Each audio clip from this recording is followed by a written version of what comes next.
बिस्मिल्लाहिर्रहमानिर्रहीम बिस्मिल्लाहिर्रहमानिर्रहीम। अस्सलाम वालेकुम। उम्मीद है कि आप सब खैरियत से होंगे। अल्लाह तबारक तआला आप सबको हमेशा खुश रखे, आबाद रखे। आज मैं अपने बहन भाइयों को एक ऐसे अमल के बारे में बताना चाहती हूँ जिसके बारे में हम सबको समझना बहुत ज़रूरी है, जिसको हम आम सी बात समझते हैं, लेकिन ये नहीं मालूम कि इससे हमारी दुनिया और आखिरत दोनों ख़राब हो रही हैं। और इंसान अगर इस बीमारी में मुब्तला हो जाए तो वो कहीं का नहीं रहता। अब आप सोचते होंगे कि आया वो कौन सी बीमारी है? वो है बदनज़री की बीमारी। बदनज़री की वजह से जो आहिस्ता आहिस्ता उसको कहीं का नहीं रहने देती। कहने को एक छोटा सा गुनाह है, लेकिन ये कबीरा गुनाह के बराबर शुमार होने लगा है। बदनज़री से तौफीकी अमल छिन जाता है। हज़रत शेखुल हदीस मौलाना मोहम्मद ज़िक्रिया रहिमहुल्लाह ताला फरमाते हैं, बदनज़री नहायत ही मुहलिक मर्ज़ है। एक तजुर्बा तो मेरा भी अपने बहुत से दोस्त अहबाब पर है कि ज़िक्र और शुगल की इब्तिदा में लज्जत और जोश की जो कैफियत होती है, मगर बदनज़री की वजह से इबादत की हलावत और लज्जत फना हो जाती है और उसके बाद रफ्ता रफ्ता इबादत के छुटने का ज़रिया भी बन जाता है।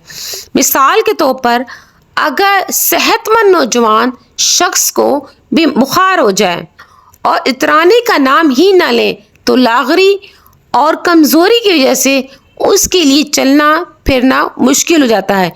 कोई काम करने को दिल नहीं चाहता है, बिस्तर पर पड़े रहने को जी चाहता है।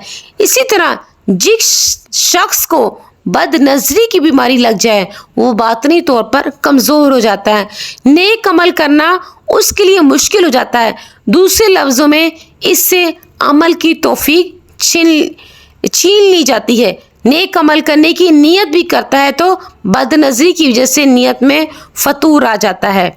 बकौल शायर, तैयार थे नमाज को हम सुन के ज़िक्र हूर, जलवा भूतों का देखकर नियत बदल गई। बदनज़री से कुव्वत हाफ़ज़ा कमज़ोर होता है। हज़रत मौलाना खलील अहमद सुहानपुरी रहिमहुल्लाह ताला फरमाया करते हैं कि गैर महरम औरतों की तरफ या नौ उम्र लड़कों की तरफ शहवत की नज़र डालने से कुव्वत हाफ़ज़ा कमज़ोर हो जाता है।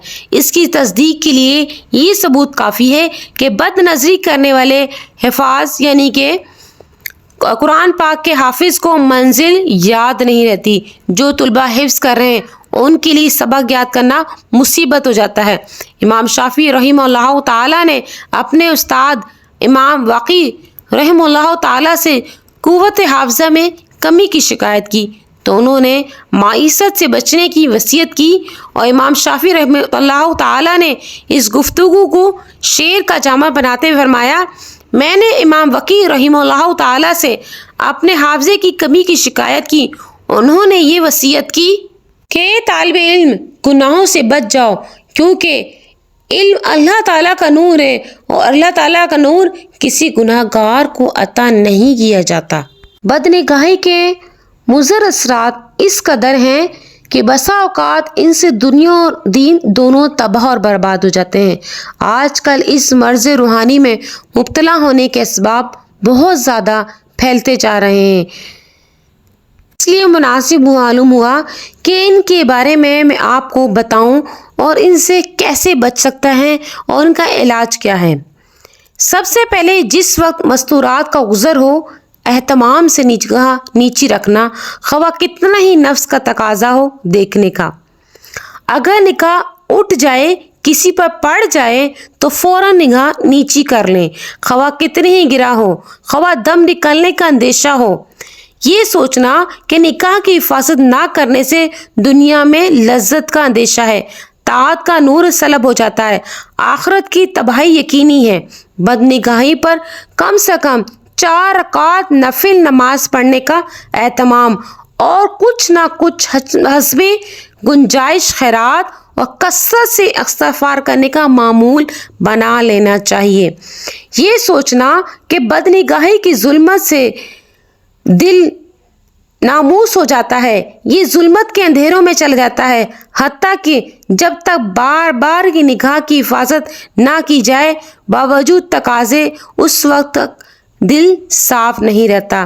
یہ سوچنا کہ بدنگاہی سے میلان سے محبت اور محبت سے عشق پیدا ہو جاتا ہے، اور جو یہ ناجائز عشق سے دنیا اور آخرت تباہ ہو جاتی ہے۔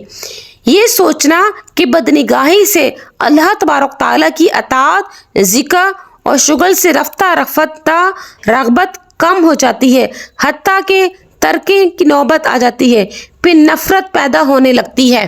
لوگ کہتے ہیں میرا دل تو صاف ہے، میری نظر تو پاک ہے، لیکن یہ جملہ کہنا عام طور سے شیطان کا دھوکہ ہوتا ہے۔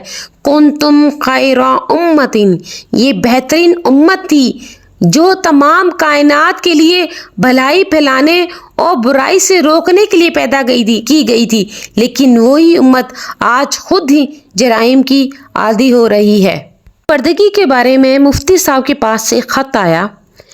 اس عورت نے لکھا کہ میری بہن بے پردہ آتی جاتی تھی، میرے شوہر کا دل اس پر آیا، مجھے بھنگن کی طرح ذلیل رکھتا تھا، کوئی تعویذ دے دیجیے۔ بعض لوگ دل صاف اور نظر پاک یا نظر صاف اور دل کا بہانہ کرتے ہیں۔ ان سے پوچھتا ہوں حضرت علی رضی اللہ تعالیٰ عنہ کے دل اور ان کی نظر کے بارے میں کیا خیال ہے؟ کہنے لگے ارے صاحب یہ کیا کہنا ہے، ان کا دل تو پاک اور نظر بھی پاک تھی۔ میں نے کہا پھر حضور صلی اللہ علیہ وآلہ وصحبہ وسلم نے ان کو کیوں حکم دیا اے علی پہلی اچانک نظر معاف ہے مگر خبردار دوسری نظر مت ڈالنا؟ پھر میں نے پوچھا کہ آپ لوگوں کی نظر اور آپ لوگوں کا دل حضرت علی رضی اللہ تعالیٰ عنہ سے زیادہ پاک اور صاف ہے؟ دیکھیے مثال کے طور پر اگر بجلی کا تار ننگا ہو اور پاور ہاؤس سے اس وقت بجلی بھی نہ آ رہی ہو تو بھی عقل مند انسان بجلی کے تار کو نہیں چھوئے گا۔ کہتے ہیں ارے بھائی پاور ہاؤس سے تو بجلی آنے میں ابھی دیر ہے۔ بس یہی حال نظر کا ہے، ابھی پاک ہے مگر اسی نامحرم سے جس سے نظر بھی پاک ہے، ذرا تنہائی ہو تو ناپاک ہونے میں ایک سیکنڈ بھی دیر نہیں لگتی۔ جنہوں نے اپنے نفس پر بھروسہ کیا عمر بھر کا تقویٰ اور دین ذرا سی دیر میں غارت ہو گیا۔ اس لیے میری بہن اور بھائیوں اپنی نظر کا خاص طور پر اہتمام کریں، اپنی بد نظری سے بچیں، بے پردگی سے بچیں۔ اللہ تعالی ہم سب کو پردے پر عمل کرنے کی توفیق عطا فرمائے اور دین پر عمل کرنے کی توفیق عطا فرمائے۔ وآخر دعوانا ان الحمد للہ رب العالمین۔